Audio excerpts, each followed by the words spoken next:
25મી માર્ચે હોળી અને ચંદ્રગ્રહણના દિવસે ચૂપચાપ એક મુઠ્ઠી ધાણા લો. પ્રાચીન કાળનો એક મહાન ઉપાય. તમને જીવનની તમામ પરેશાનીઓમાંથી રાહત મળશે.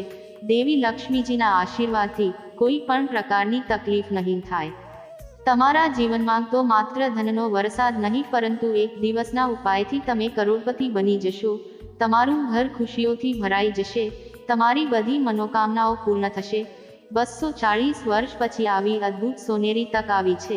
મિત્રો, તમારી માહિતી માટે તમને જણાવી દઈએ કે હોળીનો પવિત્ર તહેવાર 25 માર્ચે ઉજવવામાં આવી રહ્યો છે અને આ દિવસે મહાચંદ્ર ગ્રહણ પણ થવાનું છે. હિન્દુ કેલેન્ડર મુજબ 240 વર્ષ પછી આવો અદ્ભુત સમય આવ્યો છે. આ દિવસ કુલ 72 પ્રકારના શુભ યોગો રચાઈ રહ્યા છે, જેમાં મહાલક્ષ્મી યોગ, ધન યોગ, ઇન્દ્ર યોગ, ચંદ્ર યોગ, નક્ષત્ર યોગ, સતલજ યોગ જેવા વધુ સારા પ્રકારના યોગ રચાઈ રહ્યા છે.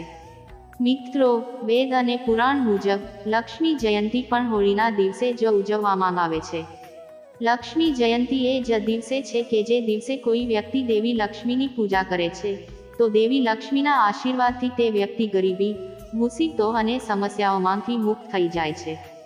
શાસ્ત્રો, વેદ અને પુરાણોમાં સ્પષ્ટ લખ્યું છે કે મિત્રો, લક્ષ્મી જયંતીના દિવસે દેવી લક્ષ્મી પોતે પૃથ્વી પર નિવાસ કરવા આવે છે અને ઘુવડને પોતાના વાહન તરીકે સમગ્ર પૃથ્વીની યાત્રા કરે છે. આ ઉપાય એક દિવસે કરવામાં આવે છે. વ્યક્તિને તે ઉપાયનો ચોક્કસ લાભ મળે છે અને જો તમે માતા લક્ષ્મીજીની સૌથી પ્રિય વસ્તુ ધાણાનો ઉપાય યોગ્ય સમયે અને વિધિ પ્રમાણે કરો છો, તો તમને તરત જ ફાયદો થશે. માતા લક્ષ્મીજીના આશીર્વાદ અને તમને એક વરદાન મળશે, જેના પછી તમને તમારા જીવનમાં દરેક પ્રકારની આર્થિક પરેશાનીઓ અને આર્થિક સમસ્યાઓથી મુક્તિ મળશે જ. પરંતુ આ હોળી પછી તમારા જીવનમાં પૈસાનો વરસાદ થશે. તમારા જીવનમાં પૈસા આવવાના રસ્તા ખુલશે. આવનારા સમયમાં વૃદ્ધિ થશે. તમને સફળ થતા કોઈ રોકી શકશે નહીં. મિત્રો, તમારી માહિતી માટે અમે તમને જણાવી દઈએ કે હોળીનો દિવસ જેના પર દરેક વ્યક્તિ પોતાના દુશ્મની, ઊંચા નીચના ભેદ ભૂલીને આ પવિત્ર તહેવારની ઉજવણી કરે છે. તેથી જ હોળીનો તહેવાર આનંદથી ઉજવવામાં આવે છે. તેમજ ચંદ્રગ્રહણના દિવસનો ઉલ્લેખ આપણા વેદ પુરાણમાં કરવામાં આવ્યો છે કે આ દિવસે જે પણ ઉપાય કરવામાં આવે તો તે ઉપાય ક્યારેય વ્યર્થ જતો નથી. ચંદ્રગ્રહણના દિવસની રાહ જોવી માત્ર સમગ્ર વિશ્વના જ્યોતિષીઓ જ નહીં પરંતુ પંડિતો અને વૈજ્ઞાનિક પણ આતુરતાથી કરે છે, કારણ કે આ દિવસે કરવામાં આવેલી યુક્તિઓ ખૂબ જ સારું પરિણામ આપે છે. અને મિત્રો, આ દિવસે 25મી માર્ચ જ્યારે લક્ષ્મી જયંતી અને ચંદ્રગ્રહણ એક સાથે પડી રહ્યા છે, આ દિવસે જો તમે યોગ્ય સમયે અને પદ્ધતિ પર માત્ર એક મુઠ્ઠી ધાણાનો ઉપાય કરો છો, તો મારા પર વિશ્વાસ કરો મિત્રો, તમને તમારા જીવનની દરેક પ્રકારની સમસ્યાઓમાંથી તરત જ રાહત મળશે. અને આ એક એવો ઉપાય છે જે તમને સારા પરિણામ લાવશે. તે તમારા જીવનમાં ચમત્કારિક અને સકારાત્મક પરિવર્તન લાવશે અને આ ઉપાય કરવાથી તમને એક સાથે દેવી લક્ષ્મીજીના આશીર્વાદ અને વરદાન પ્રાપ્ત થશે. તમે વારંવાર વિચારતા હશો કે તમને દેવીના લક્ષ્મીજી આશીર્વાદ કેવી રીતે મળશે. મુઠ્ઠીભર કોથમીરનો ઉપાય કરવાથી. મિત્રો, તમે જોયું જ હશે કે જ્યારે પણ તમારા ઘરમાં દેવી લક્ષ્મીની કોઈ પણ પૂજાનું આયોજન કરવામાં આવે છે, પછી તે ધનતેરસની પૂજા હોય કે દિવાળીની પૂજા, તો તમે તમારા જીવનની દરેક પ્રકારની સમસ્યાઓમાંથી કેવી રીતે મુક્તિ મેળવી શકો છો. તો મિત્રો, તમે જોયું જ હશે કે જ્યારે પણ તમારા ઘરમાં લક્ષ્મી દેવીની કોઈ પૂજાનું આયોજન કરવામાં આવે છે, તે પછી ધનતેરસની પૂજા હોય કે દિવાળીની પૂજા, તમારા પરિવારના સભ્યોએ મુઠ્ઠીભર ધાણા ખરીદ્યા હશે અને વિધિ પ્રમાણે તેની પૂજા કર્યા પછી તેઓએ તેને શાંતિથી ઘરના કબાટમાં, તિજોરીમાં રાખ્યા હશે, કારણ કે મિત્રો, ધાણાનો સીધો સંબંધ છે સંપત્તિ માટે અને તેમાં દેવી લક્ષ્મીની દૈવી શક્તિઓ છે. ધાણા જે નિવાસ કરે છે તે ચંદ્રગ્રહનો કારક માનવામાં આવે છે અને જો તમે ચંદ્રગ્રહ વિશે જાણતા ન હો તો તે જ ગ્રહ છે જે કોઈપણ વ્યક્તિના દરેક ભાગ સાથે સંબંધિત છે. એટલે કે મિત્રો, જો તમે 25મી માર્ચે હોળીની ઉજવણી કરી હોય તો તંત્રશાસ્ત્ર મુજબ જો તમે ધાણાનો ઉપાય કરશો તો માત્ર તમારું ભાગ્ય જ મજબૂત નહીં બને પરંતુ તમારા નવગ્રહ તમારો સાથ આપવા લાગશે. આ ઉપાય કર્યા પછી દેવીની કૃપા સાથે લક્ષ્મીજી આખું વર્ષ તમારા જીવનમાં ધનનો વરસાદ રહેશે. તમારા જીવનમાં આવનારા ધનની માત્રામાં વધારો થશે. તમે પૈસાને લગતા જે પણ નિર્ણય લેશો તે તમને ફાયદો કરાવશે અને પછી આવનારા સમયમાં તમને સફળ થવાથી કોઈ રોકી શકશે નહીં.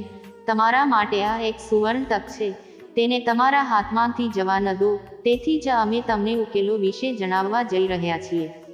પણ તેને લખી લો, કારણ કે જો તમે 25 માર્ચના રોજ યોગ્ય સમયે ધાણાના ઉપાય કરશો તો તમને તેના ફાયદા ચોક્કસ મળશે. અને જો તમે ઈચ્છો છો કે માતા લક્ષ્મીજીના આશીર્વાદ હંમેશા તમારા પર બનેલા રહે, તમે આ વર્ષે કરોડપતિ બની જશો.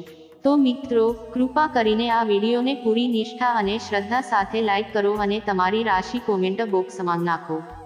તમારી રાશિ પ્રમાણે કેટલાક એવા ઉપાય હશે જે તમે કરી શકો છો અને હોળીના દિવસે લાભ મેળવો. અમે તમને કોમેન્ટના જવાબમાં જણાવીશું, પરંતુ તમને વિનંતી કરવામાં આવી છે કે વિડીયોને લાઈક કરવાનું ભૂલશો નહીં. અમે તમને જે પહેલો ઉપાય જણાવવા જઈ રહ્યા છીએ તે છે પૈસા કમાવવાનો સરસ રસ્તો. મિત્રો, જો તમારે આ હોળી પછી કરોડપતિ બનવું હોય તો તમારું કબાટ હંમેશા નોટોથી ભરેલું રહે, તમારા જીવનમાં પૈસાનો વરસાદ થાય, તમને દેવી લક્ષ્મીજીના આશીર્વાદ અને વરદાન મળે, જેના પછી તમને તમારા જીવનમાં ક્યારેય પૈસાની તંગી ન આવે. તો અમે તમને એક શાનદાર ઉપાય જણાવવા જઈ રહ્યા છીએ જે જો તમે યોગ્ય સમયે કરી લો તો વિશ્વાસ કરો, હોળી પછી તમને કરોડપતિ બનતા કોઈ રોકી શકશે નહીં. તમારે ફક્ત એટલું કરવાનું છે કે હોળીના દિવસે તમારે સૂર્યાસ્ત પછી યોગ્ય રીતે સ્નાન કરવું પડશે.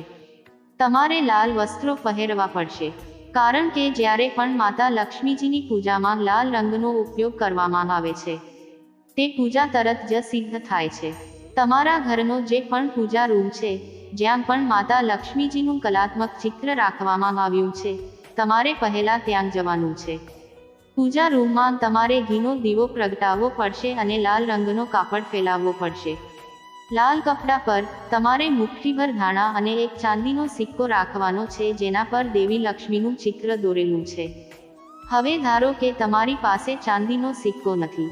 જો તમારી પાસે હોય તો તમે ₹1 સિક્કો પણ વાપરી શકો છો, પરંતુ ₹1 સિક્કો કાંટવાળો ના હોવો જોઈએ. તમારે આ કપડાનું બંડલ બનાવવાનું છે અને બંડલને તમારા હાથમાં પકડ્યા પછી તમારે માતા લક્ષ્મીજીના બીજ મંત્રનો 11 વખત જાપ કરવાનો છે. 11 નંબર માતા લક્ષ્મીજીને ખૂબ જ પ્રિય છે. બીજ મંત્ર ઓમ મહાલક્ષ્મી નમઃ છે. અમે તેને ફરીથી પુનરાવર્તન કરી રહ્યા છીએ. મિત્રો, ઓમ મહાલક્ષ્મી નમઃ. હવે તમારે આ બંડલને તમારા અલમારીમાં લઈ જવાનું છે અને જ્યાં તમે તમારા બધા પૈસા રાખતા હો ત્યાં તેને સુરક્ષિત રાખવાના છે. જો તમે આટલું જ કરશો તો આ બંડલ તમારા માટે દેવી લક્ષ્મીજીના આશીર્વાદની જેમ કામ કરશે, જે પછી તમારા જીવનમાં પૈસાનો વરસાદ થશે. આ બંડલને કારણે તમારા જીવનમાં પૈસા આવવાના રસ્તા ખુલી જશે. આ બંડલ એક ચુંબક બની જશે જેના કારણે તમારા જીવનમાં પૈસાનો વરસાદ થશે અને તમે જાતે જોશો કે આ ઉપાય કરવાથી તમારા જીવનમાં ધન સંપત્તિમાં કેવી રીતે વધારો થતો જોવા મળશે. તો આ ઉપાય કરવાનું ભૂલશો નહીં. આગળનો ઉપાય શુક્રનો સાથ મેળવવાનો ઉત્તમ ઉપાય છે. મિત્રો, જો તમે નથી જાણતા તો તમારી માહિતી માટે અમે તમને જણાવીએ છીએ. શુક્ર ધન અને સંપત્તિનો ગ્રહ છે. વ્યક્તિ ધન સંબંધી જે પણ નિર્ણય લે છે, જેના માટે શુક્ર ગ્રહ તેનો સાથ આપે છે, તે નિર્ણય તેને જ લાભ આપે છે. અને જો તમે ઈચ્છો છો કે તે ગ્રહ શુક્ર હંમેશા તમારો સાથ આપે છે, તો તમારે માત્ર એટલું જ કરવાનું છે કે હોળીના દિવસે, જે દિવસે ચંદ્રગ્રહણ થવાનું છે, તમારે સાંજે લાલ કપડું ધારણ કરવું. લાલ કપડામાં મુઠ્ઠીભર કોથમીર નાખવી. આ લાલ કપડાનું એક પોટલું બનાવીને ઘરની છત પર એવી જગ્યાએ રાખો જ્યાં થોડો ચંદ્ર દેખાય, પ્રકાશ પણ આવે છે. કારણ કે મિત્રો, લક્ષ્મી જયંતીના દિવસે દેવી લક્ષ્મી સ્વયં તેના વાહન તરીકે ઘુવડ સાથે આખી પૃથ્વીનો પ્રવાસ કરે છે અને તમારે આ બંડલ ઘરની છત પર રાખવાનું છે. અને તમારે બીજા દિવસે એટલે કે 26મી માર્ચે પાછા આવવું પડશે. સવારે સારી રીતે સ્નાન કર્યા પછી તમારે આ બંડલ લાવીને રૂમમાં રાખવાનું છે, જેમાં તમે તમારો મોટાભાગનો સમય પસાર કરો છો. બસ આ નાનું તમે ઉપાય લો અને આ બંડલને ક્યારેય તમારા રૂમમાંથી અન્ય કોઈ જગ્યાએ જવા દો નહીં. અને આ બંડલ તમારા માટે દેવી લક્ષ્મીજીના આશીર્વાદની જેમ કામ કરશે, જેના પછી તમારો ગ્રહ શુક્ર ધન સંબંધિત કોઈ પણ ધનશીમાં તમારો સાથ આપવાનું શરૂ કરશે. તમને ફાયદો થશે. દેવી લક્ષ્મીના આશીર્વાદથી તમારા જીવનમાં ધનની વૃદ્ધિ થશે. આ ઉપાય તંત્ર શાસ્ત્રમાં સ્પષ્ટ રીતે લખાયેલો છે અને જો તમે લક્ષ્મી જયંતી અને ચંદ્રગ્રહણના દિવસે આ ઉપાય કરશો તો વિશ્વાસ કરો, તમારો ગ્રહ શુક્ર હંમેશા તમારો સાથ આપો અને તમારા જીવનમાં સફળ થતા તમને કોઈ રોકી શકશે નહીં. મિત્રો, વિડીયોમાં આગળ વધતા પહેલા તમને એક વિનંતી હતી, વિડીયો લાઈક કરવાનું ભૂલશો નહીં. આગળનો ઉપાય દેવાથી મુક્તિ મેળવવા માટે છે.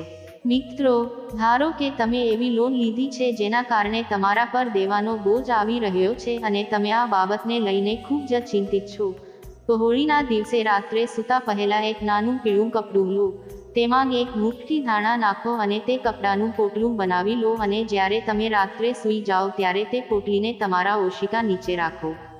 તમારે સૂવાનું છે અને બીજા દિવસે એટલે કે 26મી માર્ચે તમારે સવારે ઉઠવાનું છે. સ્નાન કર્યા પછી તમારે આ પીળા બંડલને વહેતી નદીમાં ફેંકી દેવાનું છે. મિત્રો, જો તમે આ લક્ષ્મી જયંતીના દિવસે માત્ર આ ઉપાય કરો છો, તો વિશ્વાસ કરો, તમને તે દેવામાંથી મુક્તિ મળશે જેના કારણે તમે ઘણા પરેશાન છો.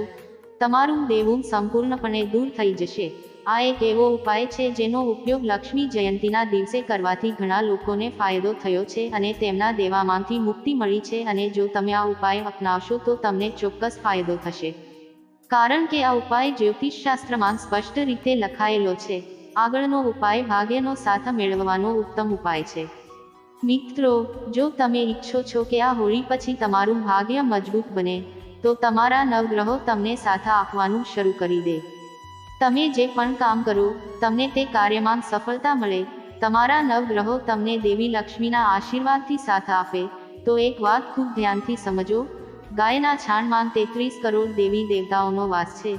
દેવી લક્ષ્મીનો વાસ છે, એટલે જ તમે જોયું જ હશે કે જ્યારે પણ તમારા ઘરે કોઈ શુભ કાર્ય અથવા પૂજાનું આયોજન કરવામાં આવે છે, ત્યારે તે પૂજામાં હંમેશા ગાયના છાણનો ઉપયોગ કરવામાં આવે છે. અને મિત્રો, તમારે બસ એટલું જ કરવાનું છે કે આ હોળીના દિવસે લક્ષ્મી જયંતીના દિવસે તમારે ઘરે 11 રોટલી બનાવવાની છે. દરેક રોટલી પર થોડી કોથમીર નાખવાની છે અને તમારા હાથથી કોઈ પણ ગાયને ખવડાવવાની છે. લક્ષ્મી જયંતીના આ દિવસે કરો આ ઉપાય, તો વિશ્વાસ કરો, તમને 33 કોટી દેવી દેવતાઓ સાથે રૂબરૂમાં દેવી લક્ષ્મીજીના આશીર્વાદ મળશે, જેનાથી ન માત્ર તમારું ભાગ્ય મજબૂત થશે પરંતુ તમારા નવગ્રહો તમને કામમાં સાથ આપવા લાગશે, તમને કાર્યમાં સફળતા મળશે. તેથી જ મિત્રો, જો તમે ઈચ્છતા હો કે માતા લક્ષ્મીજીના આશીર્વાદ હંમેશા તમારી સાથે રહે તો કોમેન્ટ બોક્સમાં લખો માતા લક્ષ્મીજી કી જય. અને જો તમને હજુ સુધી વિડીયો પસંદ ના આવ્યો હોય તો વિડીયો લાઈક કરો. ધન્યવાદ.